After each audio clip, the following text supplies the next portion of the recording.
Accident జరిగినప్పుడు ఏం చేశాడు? అన్యాయం చదవం నడిచేసేవాడు నిద్ర పోయినారా? అప్పుడు ఏమైనా చేసాం మేము? ఒక తప్పు పని చేయలేదు. చట్టానికి కట్టుబడి ఆ రోజు చాలా మంది చెప్పారు, మీరు నిజాల్లో కూడా ఎవరు కూడా చట్టం ప్రోగ్రాం చేయలేదు, మీరు గొడవలు చేయలేదు, ధర్నా చేయలేదు, మీకు అందరికీ బాధ చేస్తుంది కానీ చేయలే, చట్టం తన పని చేసుకుని పోతుందని చెప్పి చట్టాన్ని లోపల కూడా నేను తీవ్రస్తామని దీన్ని సమర్థించడం లేదు, ఎక్కడ కూడా సమర్థించడం లేదు. దీనికి గతంలో జరిగిన కారణాలే దీనికి బాధ్యత. కాబట్టి ముస్లిం సోదరుల పని లేదు, వాళ్ళకి ఏదైనా ఫైనాన్షియల్గా స్టేబుల్ చేద్దాము, ఆర్థిక పరిపుష్టి పెంచుదామంటే రూపాయలు ఇవాళ నేను మా మంత్రి కూర్చున్నారు, గ్రీవెన్సెస్ పెట్టారు. అంటే రాష్ట్రంలో అంతా గ్రీవెన్సెస్ ఎల్లో కూర్చొని వస్తూ ఉన్నాను, పార్టీ ఆఫీస్ నుంచి ఇక్కడే భోజనం చేసి వస్తూ ఉన్నాను. అక్కడి నుంచి బయలుదేరారు, చాలా మంది వచ్చారు. ఈ వెలుగొండ కూడా వచ్చారు, వెలుగొండ, నర్సరావుపేట, చిరుపేట, విజయాల, మాచార అందరూ వచ్చారు. ఆ గ్రీవెన్సెస్ మైనార్టీ సంబంధించిన అన్ని ముస్లిం సోదరుల స్థితిగతులు గురించి తీసుకొచ్చారు. సార్ మాకు గత ప్రభుత్వంలో ఇవన్నీ ఇస్తామని ఇవ్వలేదు. నేను అక్కడి నుంచి అధికారులు మాట్లాడాము, ఇమీడియట్ అక్కడి నుంచి మాట్లాడాము, ఇది ఇమీడియట్ సాల్వ్ చేయండి, ఇక్కడ అధికారులు పట్టించుకోవడం లేదు.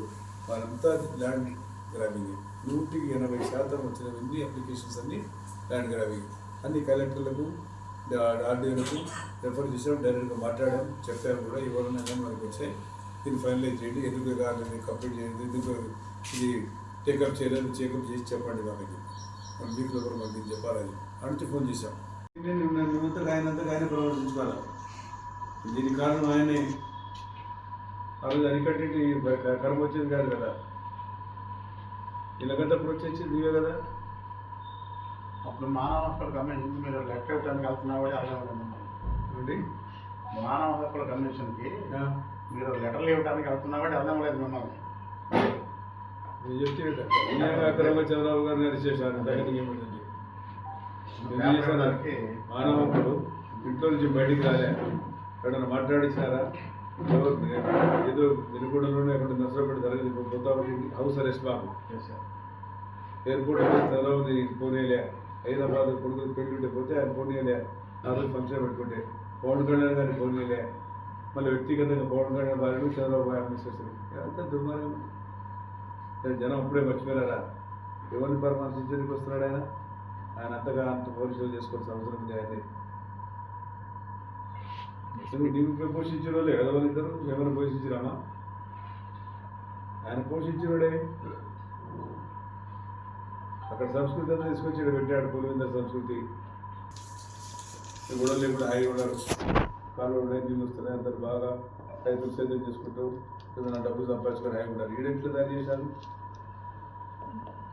ప్రజలు ఇంకా మర్చిపోలే ఆయన గాయాలు, ఆయన పెట్టే గాయాలు ఇంకా పోలే, అందరికి ఎవరు మర్చిపోలే.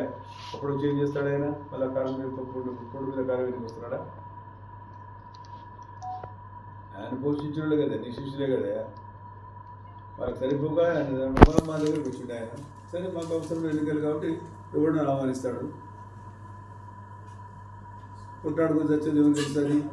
దాన్ని కూడా దేశాన్ని ఉద్ధరించడం వల్ల తన క్యారెక్టర్ ఏమి ఊరు ప్రజలు తెలుసు, మన ఏం వస్తున్నాడు సిగ్గుపడతారు ప్రజలు.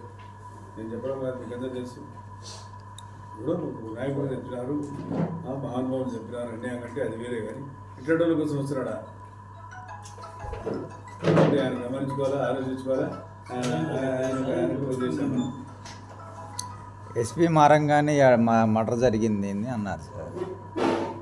ఎస్పీ మారారు కదా, మారిన మరుసటి రోజే జరిగింది. మరి అందుకైనా మార్చారని అన్నారు, అందుకని మార్చారని అన్నారు. ఆయన చార్జ్ తీసుకెళ్ళి మార్చారు. ఎస్పీ మీద పెడితే ఎట్లా? లోకల్ గుడ్డలు మేము పోలే కదా, ఎక్స్ప్లెయిన్ చేస్తాడు పాపం. స్థానిక గుడ్డలు మార్చాలి కదా. ఇక్కడ ఏమి ఇష్యూ, ఎస్పీకి ఏం సంబంధం? ఇక్కడ ఉండేవాడు సిఐ కానీ, డిఎస్పీ కానీ, సిఐ కానీ, ఎస్ఐ కానీ ఆయన చేస్తారు. వాళ్ళ మీద చెప్పాలా, వాళ్ళని సస్పెండ్ చేయాలా? అంతేగాని ఎస్పీ మారినా కానీ జరిగిందంటే ఎస్పీ ఛార్జ్ తీసుకోలేదు, జిల్లా అవగాహన రాలే, రాత్రికి జరిగితే ఆయన చేస్తాడు పని. ఇప్పుడు ముఖ్యమంత్రి మారుతానే జరిగినట్టు ఎట్లయితే నువ్వు చేసే పాపాలు ఇవన్నీ. మేము మోయలేక ఎన్ని మోయాలన్నట్టు అటువంటి అన్ని రెచ్చగొట్టిపోయినావు. ప్రతి ఊర్లో మనం మీరు చెప్పండి, 10 ఎకరాలు చూడండి, అన్ని ల్యాండ్ మాఫియానే. 70% అన్ని ఆక్రమించుకోవడం, చేయడం, అమ్ముకోవడం, చేసుకోవడం. ల్యాండ్ వాల్యూ ఎంత పెరిగింది మీకు నేను చెప్పాల్సిన అవసరం లే. మొత్తం అవిస్తుండే కరెక్ట్ కూర్చొని మీరు కరెక్ట్ అడగండి దయచేసి. ఇది కారకులు ఎవరు? అయింది. ఇప్పుడు మేమైతే ఆయన వెనకట్టడం, ఆయనకు రావద్దు చెప్పడమే కదా.